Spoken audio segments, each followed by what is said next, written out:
Good morning guys, welcome back to the channel. तो चलिए शुरू करते हैं फटाफट से ट्रेन टॉक्स का आज के इस एपिसोड को। बताता हूँ कि क्या अपडेट्स है आप लोगों को देने के लिए मेरे पास। तो शुरू करते हैं और चैनल को सब्सक्राइब जरूर से कर देना अगर नहीं किया आप लोगों ने। वीडियो अच्छी लगे तो लाइक जरूर से दबा के जाना। तो आज की ट्रेन टॉक्स का जो एपिसोड है वो थोड़ा सा लंबा जाने वाला है। कोशिश करूंगा, विनती आप लोगों से पूरा एपिसोड देखना क्योंकि अपडेट बहुत सारी है और बहुत बहुत मेजर अपडेट्स हैं आज आप लोगों को बताने के लिए।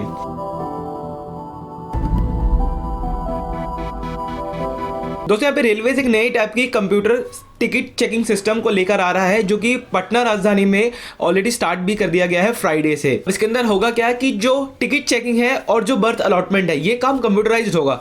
कैसे होगा ये अभी खुल के सामने नहीं आया है और ये और कहा जा रहा है कि जल्दी सभी ट्रेनों में इस चीज को ले आएंगे जिससे टीटीज को बहुत ज्यादा हेल्प मिलने वाली है। दोस्तों मुंबई से मडगांव के बीच में चलने वाली कोंकण कन्या और मांडोवी एक्सप्रेस जो कि फूड ट्रेन कहा जाता है, जो खाने के लिए बहुत फेमस है, इन दोनों ही ट्रेन को इलेक्ट्रीफाई करा जा रहा है। इनके एलएचबी रेक्स को रेल फैन रोहन ने मडगांव में स्पॉट भी किया था। उनकी फोटोज आप देख सकते हैं, भाई का कॉपीराइटेड है। वैसे भी इन दो ट्रेन को बहुत ज्यादा जरूरत थी, देखते हैं कब तक इनका जो एलएचबी रन शुरू हो जाता है।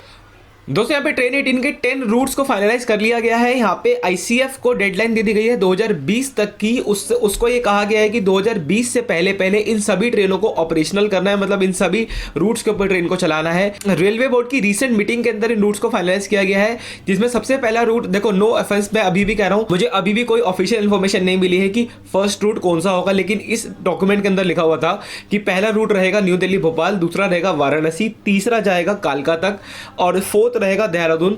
एक new Delhi Mumbai, new Delhi Prayagraj, new Delhi Howrah, new Delhi Amritsar and new Delhi Moradabad. अब इन सब रूट्स को फाइनलाइज जो है किया गया है। लेट्स सी क्या होता है एक्चुअली के अंदर एंड ये खबर कितनी सही है और कितनी सही नहीं है, लेकिन ऐसा कहा जा रहा है कि ये रूट फाइनलाइज हुए हैं रेलवे बोर्ड की रिसेंट मीटिंग के अंदर। दोस्तों आई डोंट नो कि ये खबर आप लोगों के लिए कितनी इंपॉर्टेंट है, बट बताना चाहूंगा कि रेलवेज ने यहाँ पे 25% डिस्काउंट अनाउंस कर दिया है on the transportation of empty wagons, मतलब जो भी खाली वैगन्स होती हैं उन प्राइवेट ओनर्स के लिए जो अपनी वैगन्स को ओन करते हैं। मतलब कि कुछ कंपनीज होती हैं जो कि अपनी बीसीएन और कंटेनर्स को ओन करती हैं, वो खुद खरीदते हैं।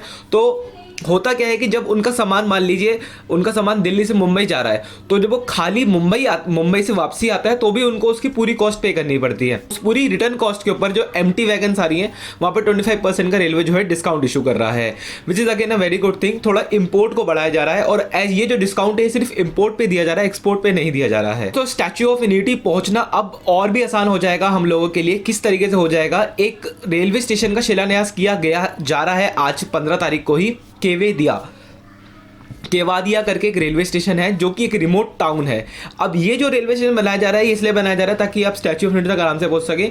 और ये जो स्टेशन है इसके आसपास की दूरी में आपको बताता हूँ कि मेजर कनेक्टिविटी कहाँ है। यहाँ पे 72 किलोमीटर पर है यहाँ पे वडोदरा का रेलवे स्टेशन, 76 किलोमीटर पे है बरोच। तो यानी कि अगर आप इन दो मेजर टाउन पे पहुंचते हैं तो भी आपको इतना लंबा सफर करना पड़ेगा। अभी लेट्स सी कितने साल लगते हैं स्टेशन को बनने में, उम्मीद करते हैं 2 साल तो कहीं नहीं गए। दोस्तों नरेल से माथेरान जाने वाली हिल ट्रेन है, एक बार ट्रैवल जरूर से करना है इसके अंदर।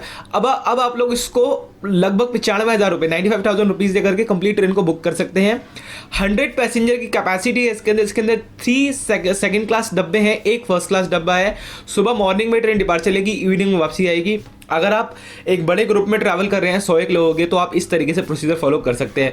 95,000 से 1 लाख रुपए के आसपास का आपका खर्चा आएगा, मतलब कुछ एडिशनल फीस वगैरह मिला मिलू करके, और आप लोग जाके इस पूरी ट्रेन को कंप्लीटली रिजर्व करवा सकते हैं अपने लिए। दोस्तों जब भी कुंभ मेले का टाइम आता है तो ट्रेनों के अंदर बहुत ज़्यादा भीड़ बढ़ जाती है और जो भी पैसेंजर ट्रैवल करते हैं, मतलब कि अनरिजर्व टिकट से, वो ज़्यादातर लोग टिकट खरीदना प्रेफर नहीं करते हैं। तो इससे बचने के लिए और रेलवे को थोड़ा सा अपने रेवेन्यू को बूस्ट करने के लिए रेलवे ने यहाँ पे करा क्या है कि टिकट कॉस्ट को 5 रुपये कर दिया है। जो 10 रुपये से 20 रुपये तक की मिनिमम टिकट होती थी उसको मात्र 5 रुपये में आप खरीद सकते हैं अगर आप प्रयागराज सिटी के अंदर ट्रैवल कर रहे हैं, कुंभ मेले में जाने के लिए ट्रैवल कर रहे हैं। सभी मेल एक्सप्रेस सुपरफास्ट ट्रेनों के टिकट्स को 5 रुपये का कर दिया है।